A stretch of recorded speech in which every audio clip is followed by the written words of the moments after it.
Hello everyone, welcome back to my channel. This is Teacher Luis, your mommy tutor. Today I will be discussing about kinds of angles and how to use protractor in measuring angles. Okay, so first let us discuss the different kinds of angles. So there are 5 kinds of angles. Okay, namely the acute angle, obtuse, right, straight, and reflex. Actually, there's another one, the one hole, but then usually we don't one revolution. So that is one revolution is 360. But today, I will just be discussing until the reflex kind of angle. Okay, so for an acute angle, it measures less than 90 degrees. So, it means, pag sinabi nating acute angle, the measure of an angle is 90 degrees, less than. Okay? So, when we say less than 90 degrees, ibig sabihin, it is not equal to 90 degrees. Okay? So, yung mga angle na ang measure niya is from 1 degrees to 89 degrees, okay, sila yung under ng acute angle. Okay? So, the measure of the angle, if it's an acute angle, is start from 1 degrees to 89 degrees. Okay? Or, can also be until 89.99999 degrees. As long as it is not equal to 90. Okay? So, that is an acute angle. So, an example of those acute angle that measures 1 to 89 degrees are, let's say you have 25 degrees angle, 70 degrees angle, or 15 degrees angle, or 10 degrees angle, like that, or even 89.5 degrees angle. These are examples of an acute angle. Okay? So, kapag ito yung mga measure nila, basta hindi siya nag-equal sa 90, understood na acute angle siya. Okay, next. Obtuse angle. Okay, so an obtuse angle measures more than 90 but less than 180. So this one naman, it should be more than 90. So mas malaki siya sa 90 pero mas maliit siya sa 180. Okay? So ibig sabihin, lahat ng angle na nagme-measure ng 91 degrees hanggang 179 degrees ay under siya ng obtuse angle. Okay? Or kahit na 90.1 or 90.5 like that, since it's still more than 90, meaning it's under an obtuse angle. Okay? So, yun. So, by the way, an acute angle, pag makikita mo siya or kapag i-draw mo siya, even without measuring it, you would know what an acute angle is. Because acute angle measures this one. Okay? It's like that. Because you always remember that an right angle measures a letter L. Okay? So, it's a letter L for a right angle. So, an acute angle is always less than or not equal to letter L. So, it's less than letter L. So, that will be an acute angle. So, if it's an obtuse angle, it is more than the letter L. Okay?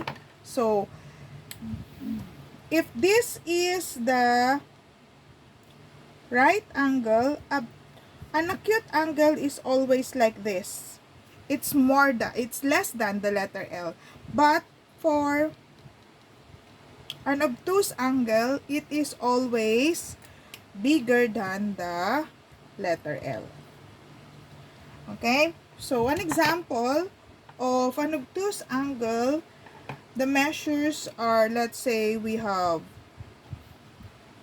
90.5 degrees, 100 degrees, 120 degrees.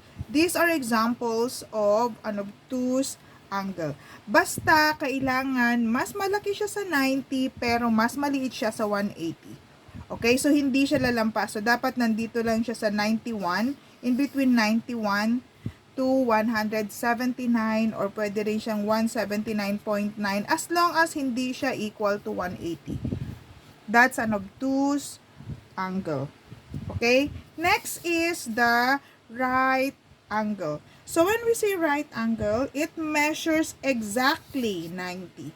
When we say exactly 90, the measurement of this angle is always equal to 90 degrees. Equal. It's always equal to 90 degrees. Hindi siya pwedeng less, hindi siya pwedeng more than, but it's always equal. Okay? That's why it's right angle. So for a right angle, the drawing, whenever you see that right angle, is always the letter L. Okay? If it's letter L, exactly letter L, then that is a right angle. Most of the time, meron siyang nakalagay na box. We put box here. So, just merely looking at this box here with this angle, malalaman mo na na ito ay right angle. Hindi mo na kailangang isulat yung measurement. Hindi na nila nilalagay yung measurement. Pag nakita mo yung box na to, this will tell you that the angle is a right angle. Okay? And it is equal to 90 degrees. Not more than, not less than, but equal. Okay? Because kapag less than, nasa acute siya. Pag more than 90 naman, nasa obtuse siya. Okay? So, ang right angle is equal to 90 degrees. Okay? Next is the straight angle. Okay? So, straight angle measures exactly 180 degrees. Exactly. So, eto naman, it is equal to 180. So, hindi siya mas mababa sa 180. Kailangan equal, eksakto. Okay? And, when you see a straight angle from the word itself, straight angle has this. Okay? So, this is the symbol. Whenever you see this kind of angle, it's a straight line with this one, ibig sabihin, straight angle yon. Okay? Kasi 90, it's equal to 180. So, eksaktong 180 siya. So, that's a straight angle. Now, the next one, if the measure of the angle is more than 180 but less than 360, then that is a reflex angle. Okay? So, ibig sabihin, mas malaki siya sa 180, hindi siya straight, but less than 360 siya. Ang tawag dun sa angle na yon is reflex angle. So, let's say we have 181 all the way to 359, like that. These are reflex angle. At ang itsura ng reflex angle ay para siyang obtuse, pero the difference is, kung ang obtuse, we measure it from here inside, ang reflex hindi. So, this is an example of a reflex angle. So, para siyang obtuse, but then, what we are measuring here is the outside. Okay? So, we are measuring the outside. So, if you try to look at it, this is more than a straight angle with an excess dito. So, straight angle yon. Tapos, meron siyang sobra pa another dito. That's why, reflex angle is more than 180 but less than 360. Okay? So, those are the different kinds of angles. The acute, obtuse, right, straight, and reflex angle. Okay? So, don't forget, an acute angle, pag tinitingnan mo siya, if you're just looking at it, without even measuring, alam mo na kapag less than, kanyan, less than, mas maliit, hindi siya letter L, that's an acute angle. Okay? Pag eksaktong letter L siya, then that is what? Pag ganyan, eksaktong letter L siya, that is a right angle. Pag more than letter L siya, that is an obtuse angle. Pag straight lang siya, then that is a straight angle. Okay? Pag yung measurement niya is like obtuse, pero we are measuring the one outside it, ibig sabihin, that angle is a reflex angle. Okay? So, an example of reflex angle are 181, 120, 220, 210, like that, or 300. These are examples of reflex angle measurement. Okay, so don't forget, yan yung mga different kinds of angles. Now, since alam na natin kung ano-ano yung mga different kinds of angles, you also need to know how to measure an angle. Okay, so measuring an angle, we need an instrument to use in measuring an angle, and that instrument is called protractor. So, eto yung gagamitin natin, protractor. Ang tawag dito is protractor. So, we will be using this protractor to measure the different kinds of angles. Okay, so dito, actually, I also have another one, the bigger one. Okay, so eto yung meron ako, guys, sorry. So, I have this. Eto yung natago ko. So, this is the protractor, a triangle with the protractor. So, I'll be using this and this one para maipakita ko lang na either way, even if you use a bigger one or a small protractor, the measure will still be the same. Okay? Parehong-pareho pa rin yun. Okay? So, dito, I have some examples. Let us try to check. So, these are the examples of the different angles.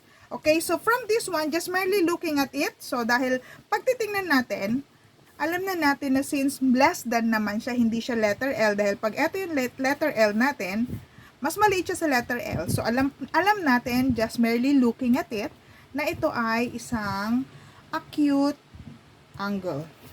Okay? This one, kapag ito, magdodraw tayo ng parang pa letter L dyan, makikita natin na bigger siya than the letter L. Then, since bigger siya than the letter L, then we say that this is an obtuse angle. Okay? Even this one, since smaller siya sa letter L, this is an acute angle.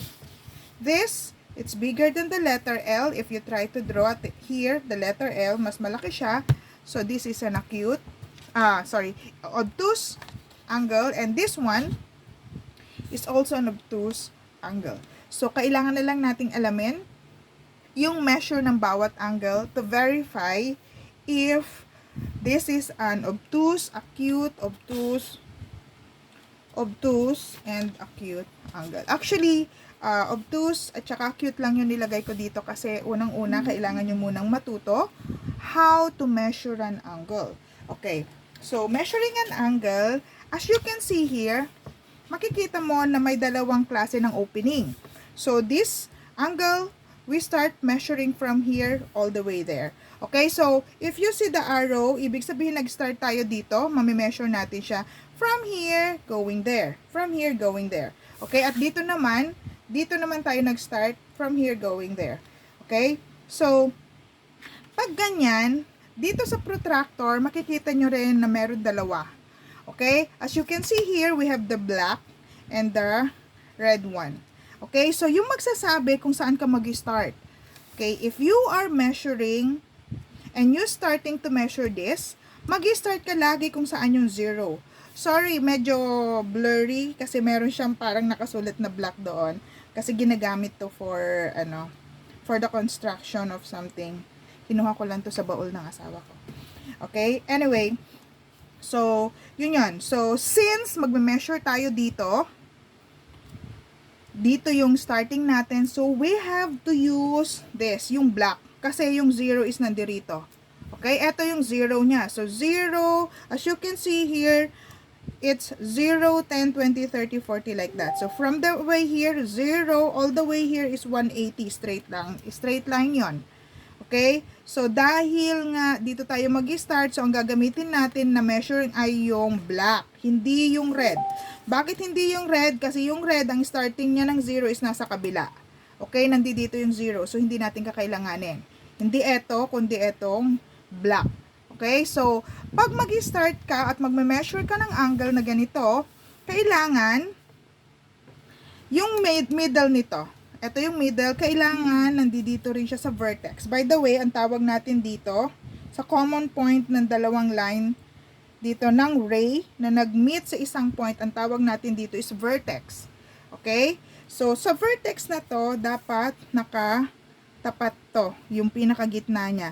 And also, kailangan din naka-straight. Okay? So, straight yan, at kailangan yung gitna, andi dito. Okay? So, I hope nakikita nyo ng mabuti. So, since nandiyan na siya, at naka-straight naman na siya, straight na siya, so we are now ready to look kung ano yung measurement niya. So, start tayo dito, 0, 10, 20, 30, 40, 50. Okay? So, 50, lumampas tayo sa 50, at since eto namang line na to ay nandirito siya, if you try to see, yung line dito is exactly nasa gitna. So, kapag exactly nasa gitna siya, at i-extend pa natin yan, ibig sabihin, dito, 50, etong gitnang line na to is the 55. If you try to count, if this is 50, magka-count lang tayo dito, 50, 51, 52, 53, 54, 55. So, yung gitna dito is 55 and then another 56, 57, 58, 59, 60 naman yung part na yan.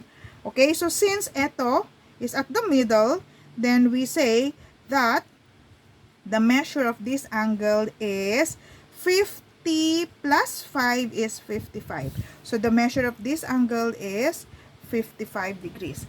At it's an acute angle. Okay, this is an acute angle because the measure is less than 90.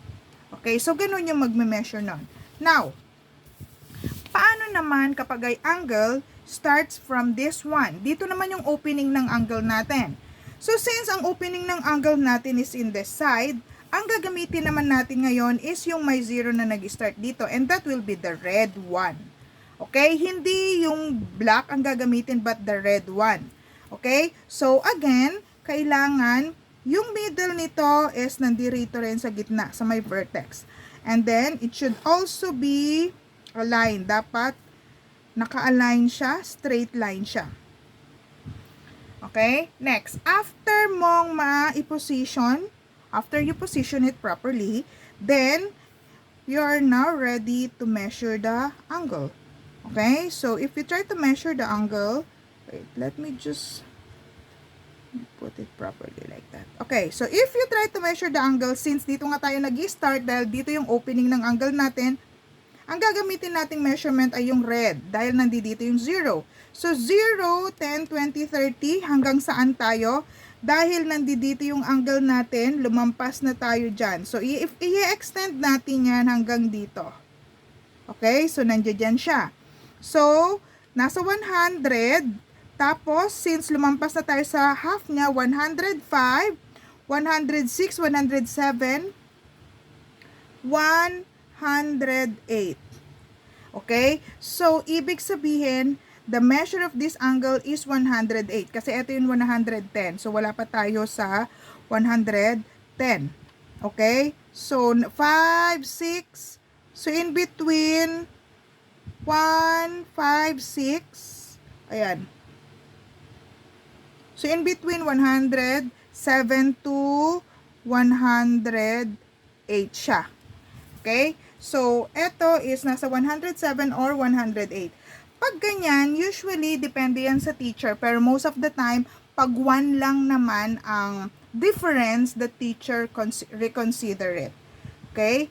Sometimes the teacher considers it. Kasi napakamaliit lang naman yung difference. Okay? So, from this one, it's more on sa 107 siya. I think. Wait. Let me just check it. So, 5, 6, Okay? Kasi medyo hindi siya ano. So, more on 107 siya kapag dito tayo mag-straight. Kasi yung arrow naka-point doon. Pero if we try to extend this but until there, so it's more on sa 107. And still, we are correct that this is an obtuse angle. Okay? Even without measuring a while ago, diba, sinabi natin that this is an obtuse angle. It's because if we try to make a letter L here, more than siya. More than siya ng letter L, kaya obtuse. Okay, so that's the difference of this one. When to use the black and when to use the red. So, kapag ang opening mo is dito, use the black one. Pag ang opening mo is nandirito, use the red one kasi nandoon yung 0. Okay, so another one. Let us try to measure this angle. Okay, so dahil tong angle na to, ang opening niya is nandirito na naman sa part na to, so we will be using the 0, yung black. Okay, so this one, the 0. Again, mag-start tayo, ilalagay natin to sa pinakagitna at the vertex. So, yan yung vertex natin and kailangan straight line. Okay, so now that we are done fixing it, we are now ready to measure. Okay, so dahil dito nga yung opening, eto, sa 0 tayo mag-start, hindi sa red, kundi sa black. So, 0 all the way until here. So, eksakto siya na nasa 130. Hindi nyo titingnan yung 50 doon ha, it's 130. Okay, because we started from here. Kasi kapag 50 yan, less, acute siya, which is when you try to look at the opening without even measuring it, you would know that it's not 50. Okay, because 50 is an acute angle and it should be smaller, but the opening is wider than the letter L. Okay, so ang measure nito is exactly 130 degrees. And this is an obtuse angle. Okay, try natin i-measure using my big protractor. Let's see if we'll get the same. Okay, ito yung sinasabi ko sa iyo kanina. Actually, there's a smaller protractor of this kind. There's a smaller pa. Okay, what I have is just the medium. Actually, medium lang yata to. Kasi there's some bigger one pa. And then this one, gamit to ng mga engineering. Pero, kinuha ko lang dahil wala akong makuha at makita na protractor. Okay, so hindi ko na alam kung saan napunta yung mga protractor ng mga junakis ko. So, I just get stuff from my husband's things. Okay, so yan na. So, ang gagawin natin, sa gitna pa rin siya. Tapos, straight line. Yun. At as you can see here, eto yung straight line dyan, di ba? Wait, tingnan. Ano lang natin yung pinaka na. Okay. At yon. So, dito, ano ba yan? Straight. O yan, straight na. So, as you can see here, kanina sabi natin, when you use the smaller protractor, it's 130. So, pag tinitingnan mo siya, it's almost 130 din. So, kung meron man siyang difference, yung accuracy niya, I think it's point something, 0.1 or 1, which is very near the 130.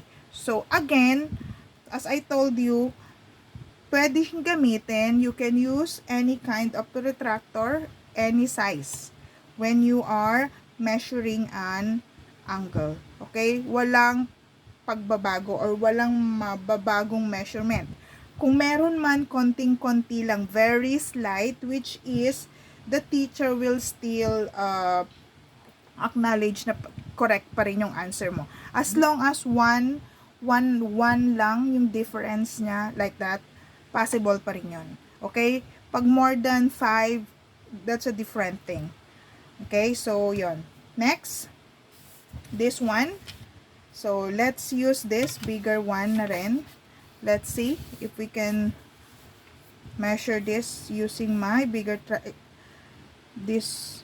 Okay, so again, so kailangan straight yan. Okay, straight at nasa gitna. As we look at it, dahil dito ang measurement, so tingnan mo, makikita mo rin na meron dalawang measurement, 0 at saka 0. So dahil dito nga yung opening, ang gagamitin natin is not the 180. Hindi yung nasa ilalim, but then the one outside. Dito, wala siyang red at saka black. Okay? Ang titingnan mo na lang where the 0 is. Of course, we always start from 0. So, ang gagamitin natin is dito. Okay? Yung 0 nasa top. So, 0 until here. So, dito is not exactly 40. So, nasa 39 degrees. Okay, kasi meron siyang, hindi siya eksaktong nandito nakatama sa line na malaki. So, nasa 1 lang siya. Kaya siya 39 degrees. Okay, and again, it's an obtuse, acute angle because it's less than 90. Now, i-check natin if we are using the smaller one. Are we going to get the same? So, dahil dito, gitna ulit, tapos yan, so 0. Okay, so mag-start tayo sa 0, ito yung red. Dahil dito yung opening niya, so ito yung red. Mag-start tayo dyan. So as you can see, 0 at ito yung 40. At hindi nga siya eksaktong nasa 40 dahil yun yung 40. At ito ay nasa 1 line before the exact 40 at 39 nga siya. So dito, parehong-pareho sila na nasa 39 degrees. And this is an acute angle. Okay, now lastly is this one. This is almost 180 but it's not 180. Okay, so let's try to measure dahil dito tayo mag-i-start. Dahil ito yung opening niya, dito tayo mag-i-start. So ang gagamitin na naman natin is yung black. Okay, so again, sa gitna siya, tapos straight line lang. So kailangan always nasa gitna, sa vertex. And then straight line. Now that straight na siya, titingnan natin kung saan siya nag-stop. Nandirito siya dito. So, it's almost dito sa gitna but it's not. Nasa 1 lang siya. So, titingnan natin 150. Ito yung 160. Pero, hindi siya exactly nasa 161. One number before 160. So, this is 150, 155, 56, 57, 58, 59. So, ito is 159 degrees. At 159 degrees is an obtuse angle. Okay, so yan. That's how we measure angles using a protractor. Okay, so I hope you learned something today and I hope you will remember the different kinds of angles and how to measure angles using a protractor. So don't forget, in measuring an angle using a protractor, depende kung saan ang opening. Pag ang opening mo is dito sa side na to, gagamitin mo yung 0. You always start from 0. Okay? So kapag ganitong protractor, mas madali kasi makikita mo may red at saka black. Okay? So kapag yung opening dito, yung inner, kasi nandoon yung 0. Pag ang opening is on the other side, then you use the 0. Okay? The one outside naman. The outer one. Okay? So, pareho lang yan. Okay? So, even how big or small the protractor is, the measure will still be the same. Okay? So, again, this is Teacher Luis, your mommy tutor. Please like, share, and subscribe to my channel. And don't forget to ring the notification bell so that you'll be updated in my upcoming videos. Bye! Thank you!